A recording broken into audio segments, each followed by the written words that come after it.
Montana and welcome back to my channel, and hello if you are new here. In today's video we are going to be talking about how to keep your horses cool, hydrated, and how to prevent heat stress. One of the most important things is to keep your horses hydrated because dehydration can quickly lead to heat exhaustion and then even a heat stroke. We are going to be talking about the signs of dehydration and also heat stress. Then I'll go into how to prevent it and how to keep your horses cool.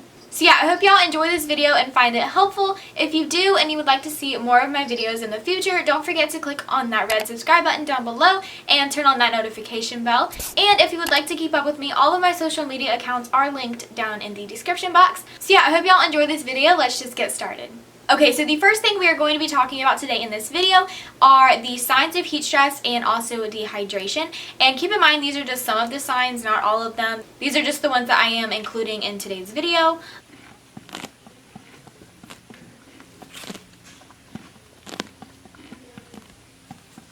Okay, so the first sign is to check for thick sweat. Normally when my horses are sweating a lot, I like to go ahead and go out and cool them off because if they have a lot of thick caked on sweat, they're probably too hot.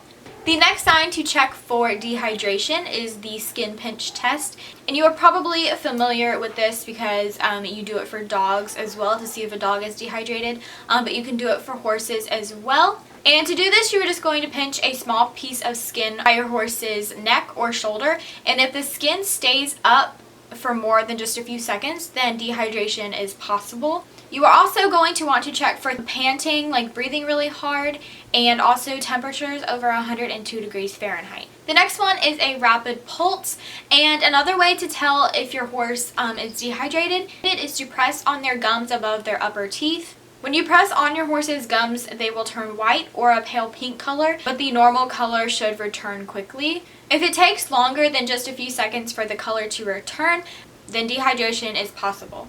So the signs we are going to look out for are thick sweat, we're going to try the skin pinch test, look for panting and breathing hard, body temperatures over 102 degrees Fahrenheit, rapid pulse, and then you want to test their gums and see how long the color takes to return. Okay, those are just some of the signs that your horse will show, signs of dehydration and also heat stress. Now we are going to talk about how to prevent heat stress and dehydration.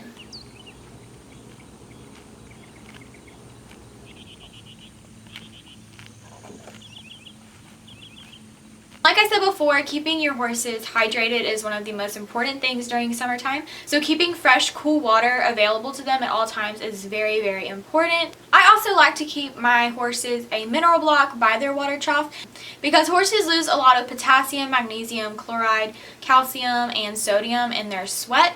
So the mineral block is going to help replenish that back into their bodies. And if your horse does not lick a mineral block, then you can provide a electrolyte supplement in their feed. The next thing is to ride or exercise your horse really early in the morning or late in the evening. That way your horse is not working during the hottest part of the day. And you also want to make sure your horse is always cooled off properly. The next thing is if your horses are stalled and not turned out, you want to make sure that your barn is well ventilated, and you can also put fans in your stalls for your horses. And then if your horses are always turned out like mine, you want to make sure that they have a run-in shelter or some type of shade where they can get out of the sun. Something I like to do when my horses are hot is to sponge them down with cold water or rinse them off. And when you are trying to cool them off, you want to focus on the large blood vessels, so on their neck and on their lower belly, and also inside their legs. My horses sweat a lot underneath their manes because they all have long, thick manes.